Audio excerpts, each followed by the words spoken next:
보라, 내가 오늘 너를 여러 나라와 여러 왕국 위에 세워 내가 그것들을 뽑고 파괴하며 파멸하고 넘어뜨리며 건설하고 심게 하였느니라 하시니라. 아멘. 저를 위해서 사랑해 주시고 교회와 당회가 너무 감사를 드려요.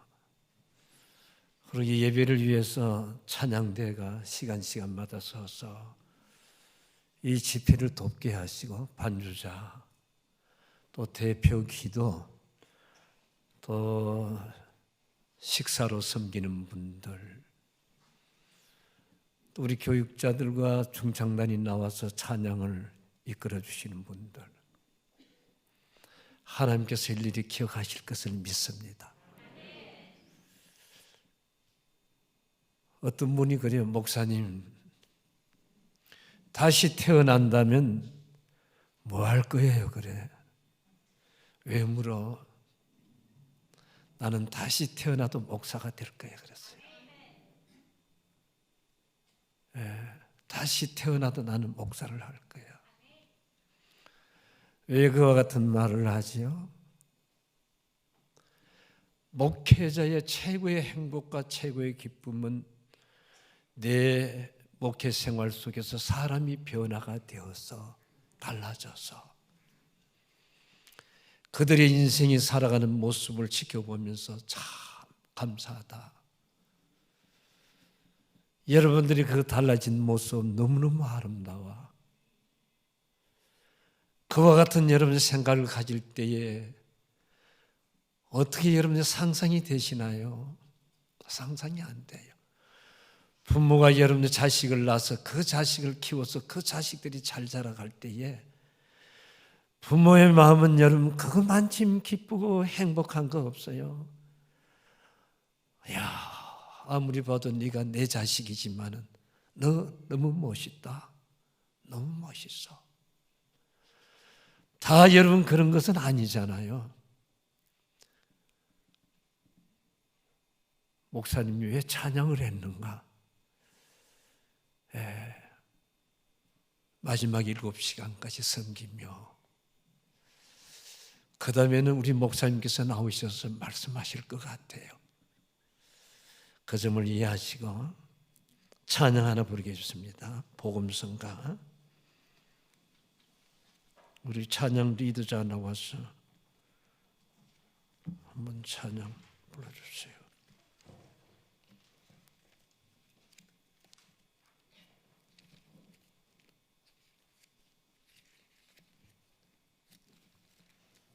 내가 아마 2개를 준 것 같은데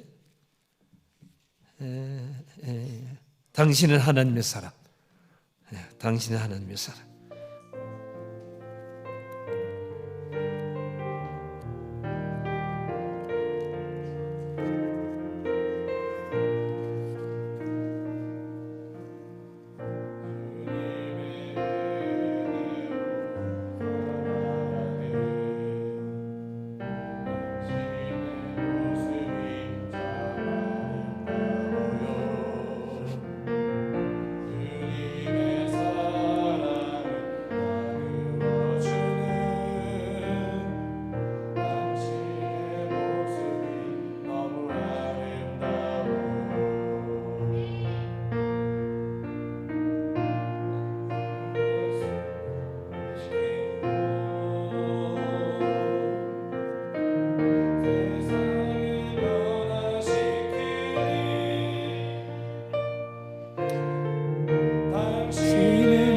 세상에 필요한 사람,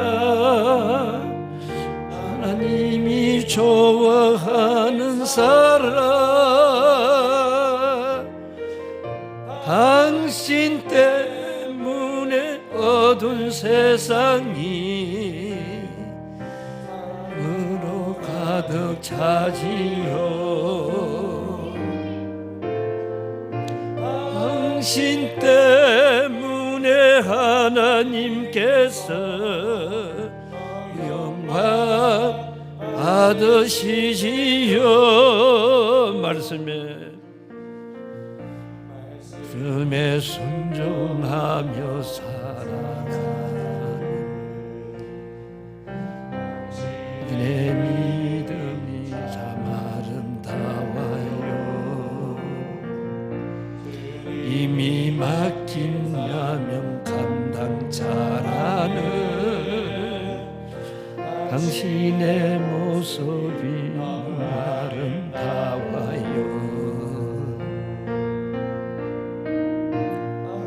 하나님을 감동시키고 세상을 변화시키니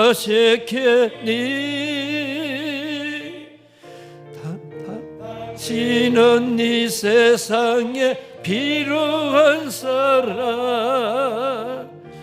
하나님이 기뻐하는 사람, 당신 때문에 어두운 세상에 하나님으로 가득 차지요. 당신 때문에 하나님 세상 점점 받으시지요. 아멘입니다. 네. 제가 목회를 하면서 잊을 수 없는 분들이 많지만은 그 가운데 여자 권사님 한 분을 제가 잊을 수가 없어요. 이분이 췌장암으로 인해서 마지막에 사형 선고를 받고 충분히 수술을 해서 생명을 연장할 수 있는데도 불구하고 모든 것을 거부하고 임종을 기다리는 가운데 어느 날 남편과 두 아들과 자부와 손자를 불러놓고 저와 가장 가까운 친구 권사님을 불러놓고 유언을 해요. 남편을 향하여 하시는 말씀이 여보, 당신을 만난 지가 35년이야. 나는 우리 목사님을 만난 지가 34년이야. 내 인생 가운데서 최고의 행복한 것은 당신 때문이 아니었어. 목사님 때문에 행복해서. 남편을 앉혀놓고 그 말을 한다고 하는 것은 여러분 보통 결심과 보통 마음은 아니에요. 왜 그와 같은 고백을 하는가 하면 그래서 여자는 남자를 잘 만나야 돼요. 우리 여자분들이 아무리 결혼 시기가 늦었다 할지라도 속으면 안 돼요. 남자가 이 여러분 권사님이 젊을 때에 프로포즈를 한 거야. 나하고 결혼하자 말이야. 결혼하면 내가 당신을 최고의 행복한 사람으로 만들어줄게. 나는 다른 조건은 하나도 없는데 여자분이 우리 아버지가 훌륭한 장로님이야.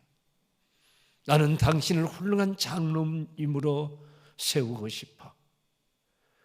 과연 그와 같은 결심과 그와 같은 생각을 가지고 내한테 프로포즈를 할 수 있는가? 그때 여러분 이 총각은 여러분 그 여자를 보는 순간에 뽕 가버린 거야. 무슨 부탁이든지 내가 다 들어줄 테니까 결혼만 해도 아버지보다 더 훌륭한 장로가 될게. 장인되는 장로님 앞에 권사님 앞에서 약속을 했어요. 그런데 여러분 결혼한 이후에 그 남자는 여러분 교회와 멀어졌어요. 그리고 여러분 여자의 마음을 많이 아프게 한 거야. 그러면서 여러분 35년이라는 세월을 흘러온 거야.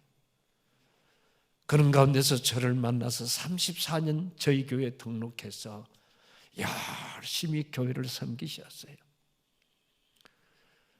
권사가 되기 전에 순장과 여전도 연합회장과 봉사부장과 제가 부탁해서 한 번도 목사님 저는 못해요.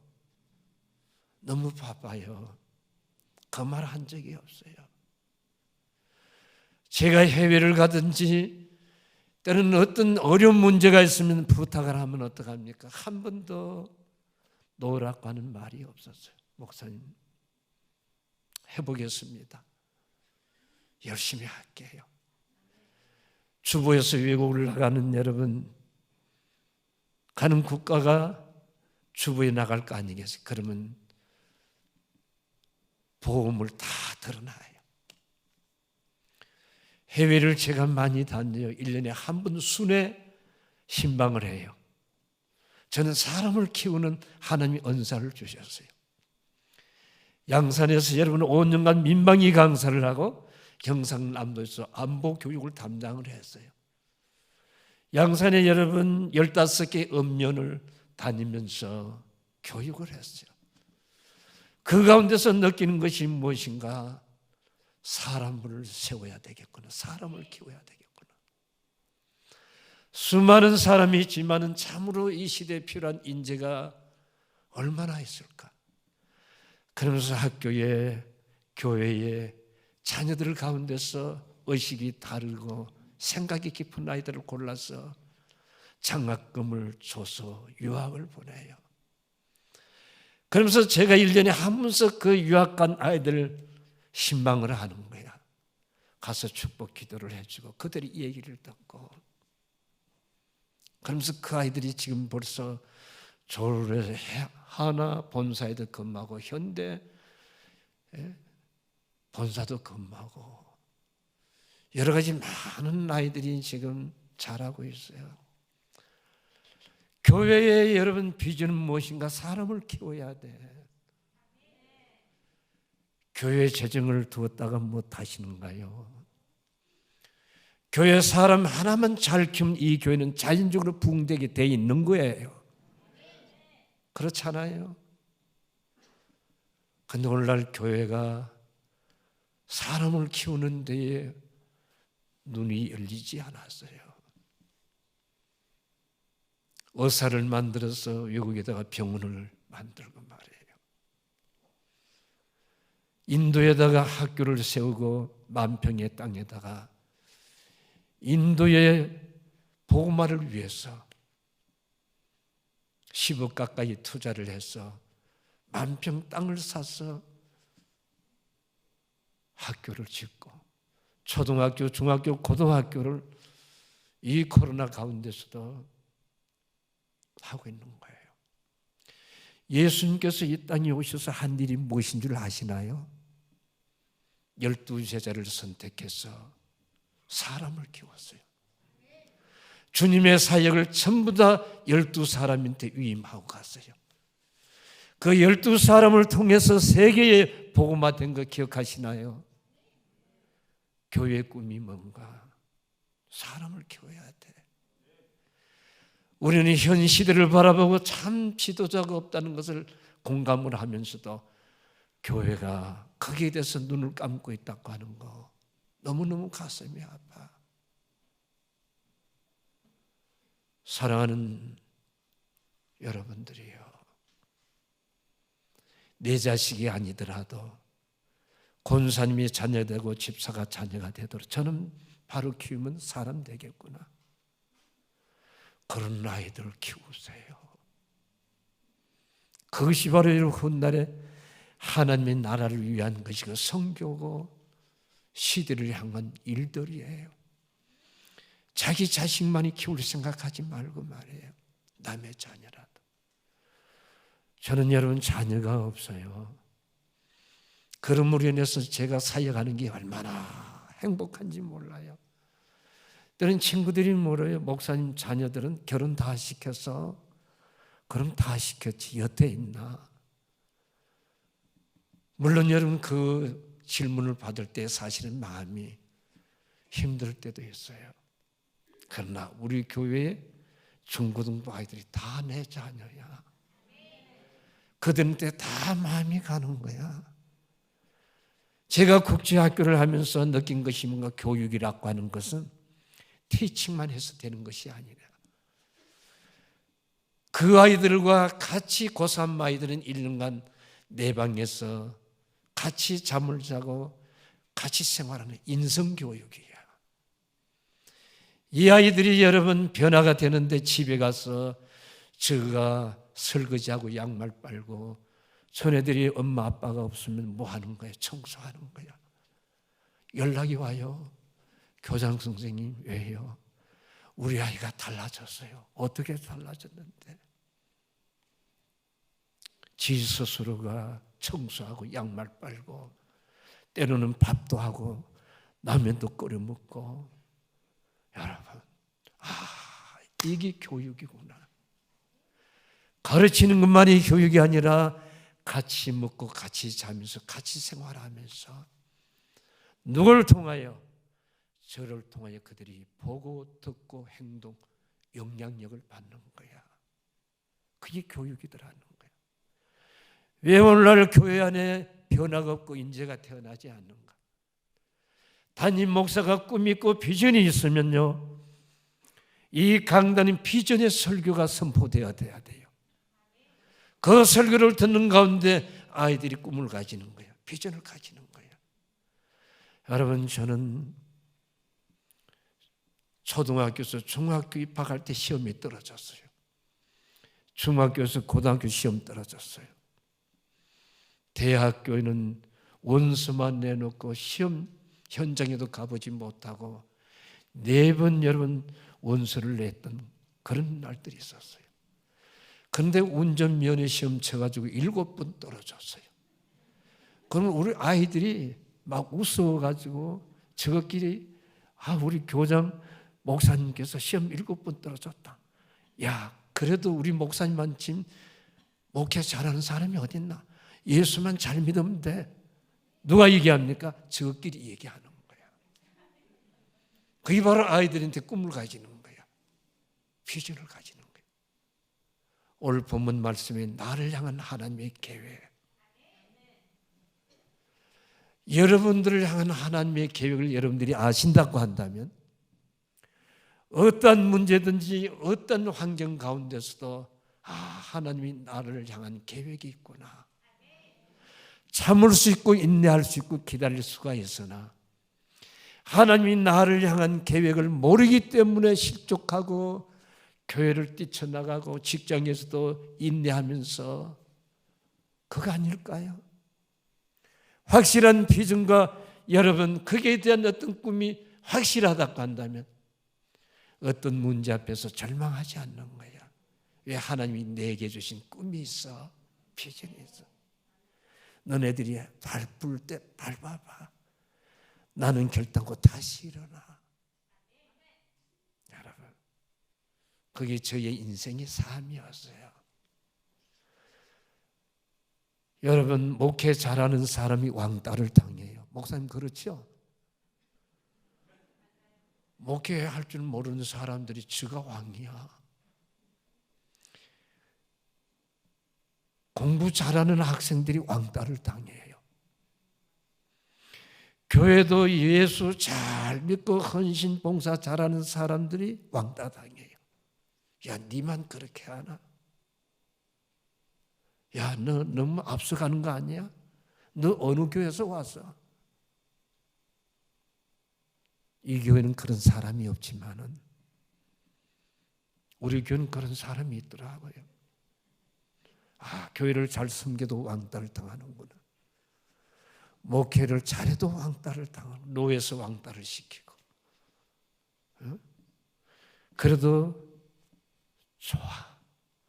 큰 숲이 되면 너네들이 나한테 도움을 요청할 거야. 그것이 바로 오늘이 여기까지 온 거예요. 여러분, 제가 물레동 시장에서 니아가에다가 야채를 싣고 골목골목 다니면서 야채 샀어요. 혹시 저를 기억하는 분 계시나요? 저 목사님 옛날 보니까 물레동 시장에서 니아가에다가 배추 파던 목사 아니야. 그런 시절도 있었어요. 안 해본 게 뭐가 있겠어요. 제가 외국을 가든지 이렇게 집회를 나가면 전기 장판지를 가지고 다녀요. 왜요? 겨울의 산속에서 이 다리가 얼어가지고 우리 여자분들께서 출산하고 몸 관리 잘못하면 바람이 지나간다는 얘기를 들었을 거예요. 그래서 제가 전기 장판지를 가지고 다녀요. 이 여름에도 어떡합니까? 전기 장판지를 해놓고 따뜻해야 몸이 풀어져요. 왜 하나님께서 나에게 이와 같은 길을 걷게 만들었고 이러한 수모와 이러한 아픔과 고통을 겪게 만들었을까? 남처럼 기도를 안 했는가? 성경을 모르는가? 사명감을 가지지 않았는가? 우리 부모보다도 예수님을 나는 최고로 사랑하는데 왜 나를 갖다가 저 시골에 이 심리를 걸어가지고 차를 5번 타고 총신을 다니게 만들었는가? 토큰이 없어가지고 걸어 다니게 만들고 책을 사보지 못해서 성경 한 권 가지고 3년을 여러분 학교를 다닌 거예요. 하나님 왜 그렇게 하셨는가? 졸업을 하고 여러분 시골에 한 사람 데리고 3평짜리 목회를 하게 만들었는가? 이야, 나는 백도 없고 능력도 없고 참으로 내가 형편없는 사람인가 보다. 그런데 뒤돌아보니까 하나님의 계획 속에 있었다는 거예요. 왜요?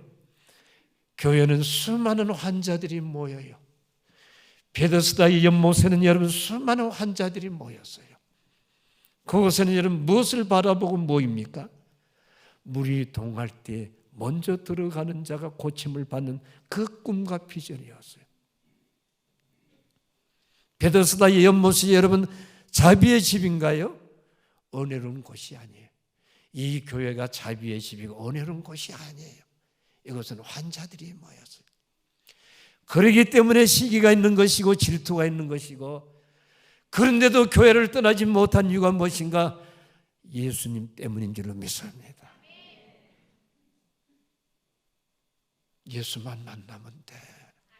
주님만 나를 알아주면 돼. 그거 하나 때문에 이 교회를 뛰쳐나가지 못하고 여전히 헌신하고 봉사하는 거야. 그래서 여러분 제가 나를 돌아보고 그 뭐 얘기 밤이 가도 다 못해요. 언제 우리 신학교 대학원 교수들하고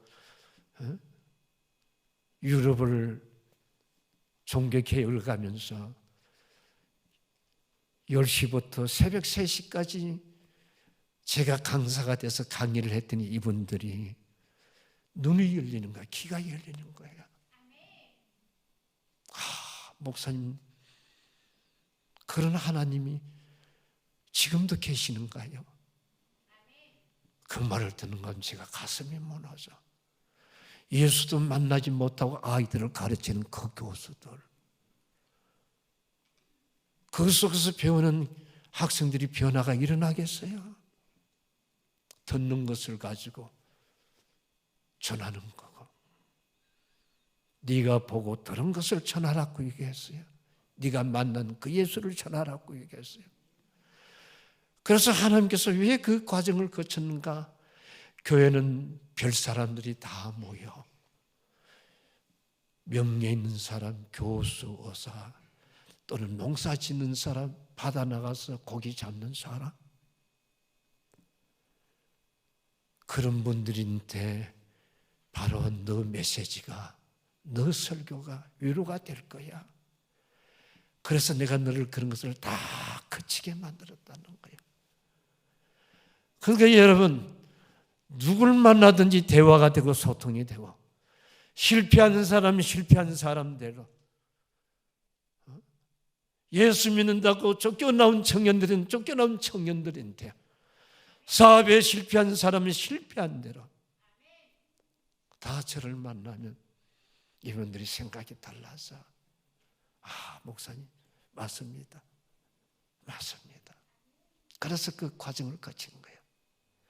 빅터 블룸컨이라고 하는 사람이 유태인의 학자예요.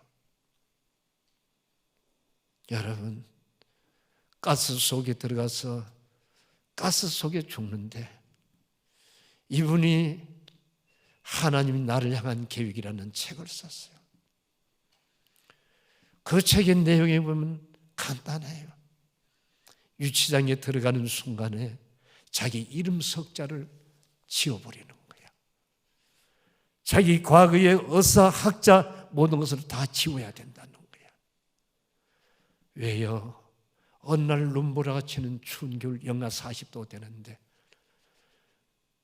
감독이 와가지고 너 나와 사반자리를 주면서 이 땅파 하수도가 막혀서 의사고 학자인데 여러분 삽을 지어봤어요. 근데 감독하는 그 사람은 도톰한 코트를 입고 이 여러분 털장갑을 찌고 이렇게 하면서 감독을 하는데 그걸 바라보는 가운데 얼마나 부러웠는지. 야인 뭐하고 있어? 뭘 쳐다봐? 야, 이 나쁜 놈아, 너 세상에서 뭘 하고 왔어? 나 의사예요. 사람들 등을 많이 쳐먹었구나. 나는 그렇게 한 의사가 아니었어요. 야, 이 사기꾼 하면서. 그러면서 억수야고 두드려 맞고 쓰러진 거야. 깨어보니까 병원이었어요. 그분이 선책이에요. 그곳에 들어가는 순간에 그 유치장 생활 속에 가스 속에서 좀 더 편리할 수 있는 길이 있었는데 그게 뭐예요? 내 과거를 지웠다고 한다면 내가 이와 같은 수모와 고통을 당하지 않았을 텐데 이 과거가 뭔지 학자가 무엇인지 이 유치장까지 들어와가지고 내가 그분 앞에 프라이버시를 자랑을 했던 것이 그러면서 맞은 거야. 그래서 나와서 여러분 고백서를 쓴 거야. 오늘 우리는 그 말씀이 우리에게 주는 메시지가 뭔가요? 우리가 예수 믿기 전에는 어떤 사람이었다고 하는 거예요. 때로는 우리의 과거에 대한 여러분 뭘 가진 자부심을 가져. 친구들과 사람들을 만나면 야 옛날 나는 이런 사람이야. 예수 믿는 그 순간부터는 과거를 지워야 돼요. 믿으시나요? 그게 바로 사도 바울이었어요. 우리는 지워야 돼요. 그런데 우리는 그걸 굉장히 자부심을 가지고 예수 믿는 그 순간 이스라엘 백성들이 왜 고난을 당했죠? 왜 광야의 길을 걸었지요? 과거를 잊지 못했어요. 과거의 문화, 과거의 고기 묵던 생각. 그래서 그들은 더 고통과 더 아픔 그것을 잊혀질 때까지 머릿속에 지워질 때까지 모세가 광야 40년 생활 결과가 무엇인가? 나는 아무것도 할 수가 없다. 나는 죄인이다. 사도 바울이 그렇잖아요. 나의 나됨은 하나님의 은혜야. 나는 사람을 죽인 죄인이야. 바울의 고백에 예수밖에 그는 자랑하지 않았어. 사랑하는 성도 여러분, 우리가 예수를 믿었으면 그 순간부터 하나님의 시민권을 우리는 누리고 있는 사람들이에요. 때는 자부심이 있어야 돼. 사람이 가지고 안 가진 것은 인생에 살면서 조금 불편을 느낄 뿐이야. 가진 사람이나 없는 사람이나 어떻게 보면 우리가 없는 우리 자신이 더 행복할 수가 있어요. 가진 거 행복하지 않아요. 우리가 예수 믿는 그 순간부터 구원받은 백성이라고 한다면 홍해를 건넜다고 한다면 다 지워야 돼. 나는 이제 새 사람이야. 하늘의 법을 따르면서 나아갈 때에 우리의 위치와 신분이 달라진다는 것. 오늘 이 본문은 결국 무엇인가? 하나님께서 예레미야를 통하여 심판의 메시지를 전하라고 얘기하는 거야. 나라가 명한다, 망한다. 하나님이 심판한다. 70년 동안 너희들은 잡혀가서 포로가 된다.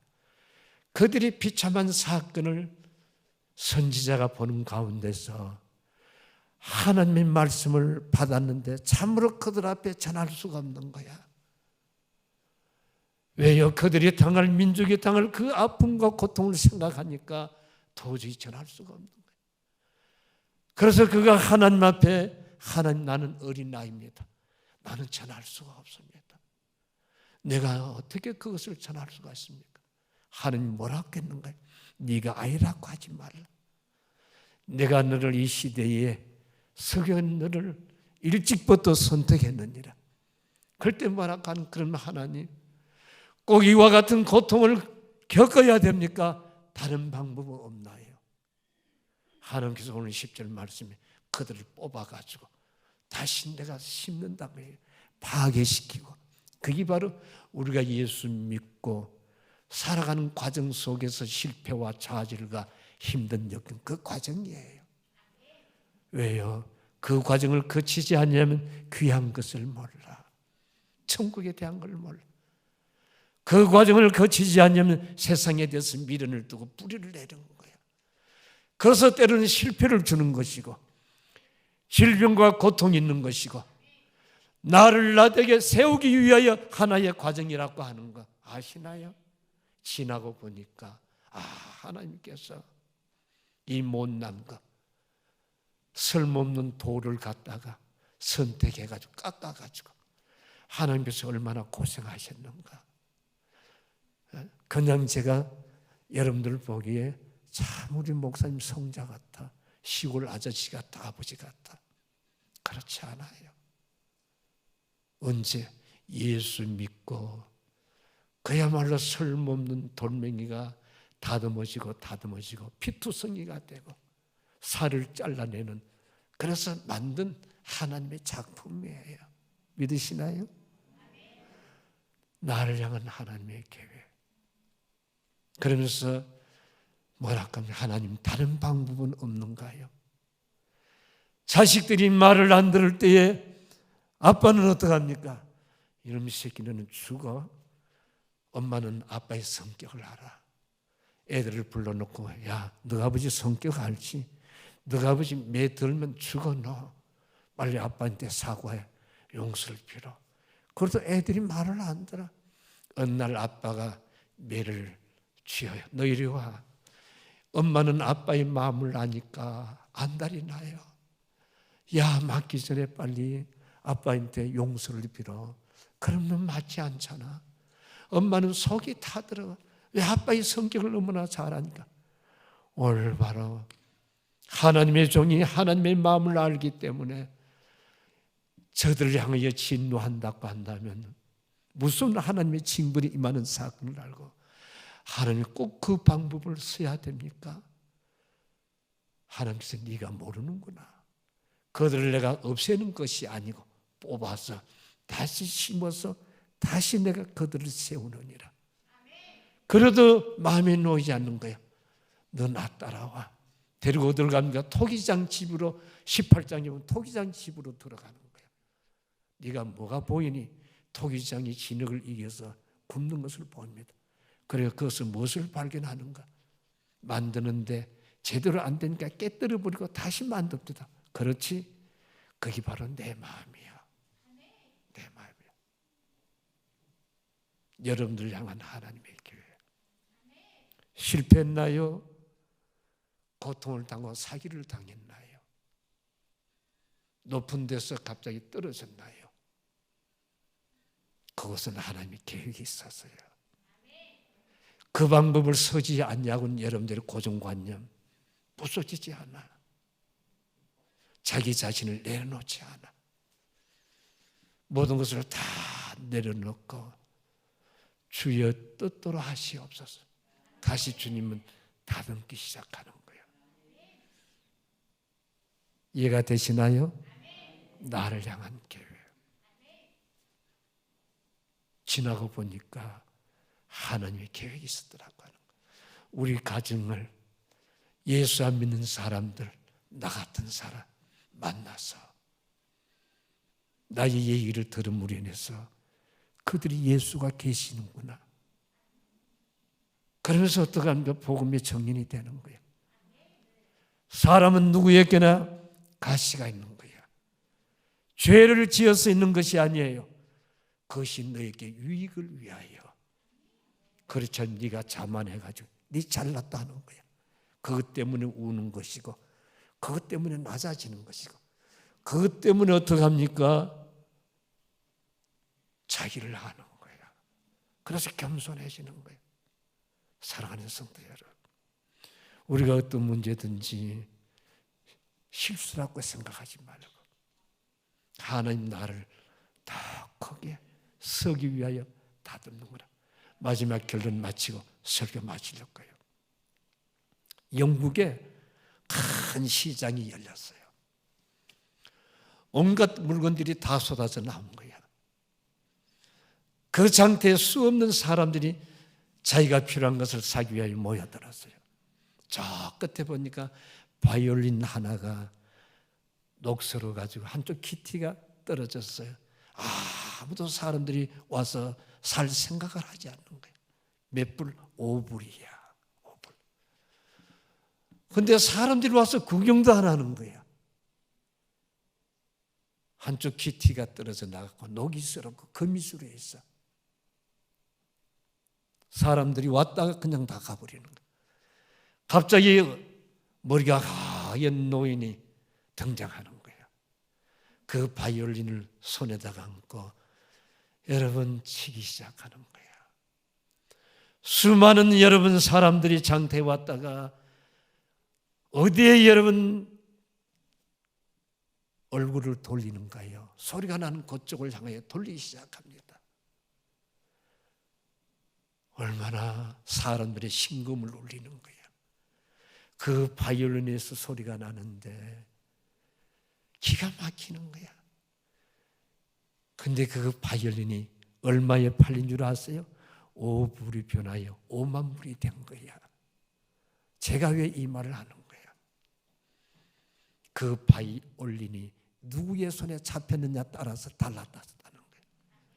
그 바이올린은 그 바이올린의 주인의 손에 다시 잡힌 거예요. 여러분들과 저 역시 마찬가지예요. 내가 누구의 손에 잡히느냐에 따라서 사람들이 볼 때는 쓸모가 없는 것 같고 녹이 쓴 것 같고 아무도 쳐다보지 아니하지만은 내가 주님의 손에 달릴 때는 금값이라고 하는 거. 이야, 저거 어떻게 저렇게 달라졌어? 사람 팔자 알 수가 없네. 힘으로 되지 않고 능으로 되지 않고 여호와의 신으로 되는 거. 여러분 절망 낙심하지만 비교식 가지지 마세요. 그만큼 비굴한 사람은 없어요. 자기 자신의 못난 사람들이 비교식을 가지는 거야. 내가 하나님의 손에 잡히기만 하면 쓰임 받는 거 믿으시나요? 기도하겠습니다.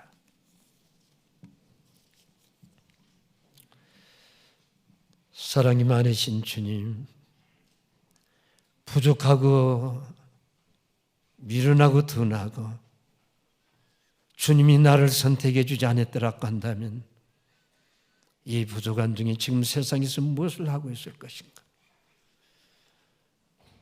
부르셔서 수 없는 세월 가운데 광야를 거치게 하시고 추위와 더위를 거치면서 과거에 호화 생활을 했던 것을 머릿속에서 지워지게 하시고 어느 날 붙들어서 사용해 주시는 주님, 사람이 누구 손에 잡히느냐 따라서 달라지는 것처럼 내가 내 자신의 하나님이 아신다는 기억하시고 오늘 이 집회를 통하여 하나님의 마음과 하나님이 원하는 것이 무엇인가를 깨달아 주의 말씀에 순종하며 맡기며 인도를 받는 사랑하는 교우들이 되어지도록 축복하여 주옵소서. 이 시간도 정성을 다하여 참으로 귀한 예물 땀 흘리고 눈물 흘리고 한 푼 두 푼 모아서 아버지 이거 팔고 저거 팔아서 모은 것입니다.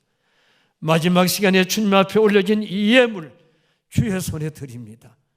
주여 받아주시옵시고 이 말씀의 제목들을 보시옵시고 들으시옵시고 하늘에서 이루어진 것처럼 땅 위에 역사여 주시옵소서. 평생을 살면서 물질을 인하여 아버지 남한테 빌리지 않게 하시고 사람을 통하여 마음에 걱정될 일 없게 하시고 수많은 사람들, 믿음의 사람들을 만나서 인생의 행복을 느끼며 교회 생활의 참된 의미가 무엇인가를 깨닫고 살아가는 귀한 종들이 되어지도록 축복하여 주시옵시고 저들의 가정의 자녀들이 가정의 가문의 영광이 되게 하시고 시대가 필요할 때에 저들을 키우셔서 시대의 지도자가 되게 하시고 나를 보내소서 세계를 향하여 나아갈 수 있는 이 교회 청소년들이 되어지도록 꿈을 주시고 비전을 주시옵소서. 오늘도 당회와 재직들과 각 기관들을 하나님이 기억하여 주시고 사용하여 주시고 이 집회가 이것으로 끝나는 것이 아니라 시작이 된다는 마음을 가다듬게 하시고 다시 주님 앞에 무릎을 꿇으며 새벽을 깨우며 전도에 대해 열정이 식어졌던 마음들이 다시 가슴이 뜨거워지며 하나님 앞에 헌신하고 봉사하는 주의 귀한 권속들이 다시 아버지 하나님의 일어나도록 축복하여 주시옵소서. 부족한 중 말씀을 전갈 때에 혹시나 실수가 있다고 한다면 저들의 가슴 속에 지워지게 하시고 오로지 예수님만이 저들의 가슴 속에 새겨지도록 인도하여 주시옵소서. 예수 이름으로 기도드리옵나이다.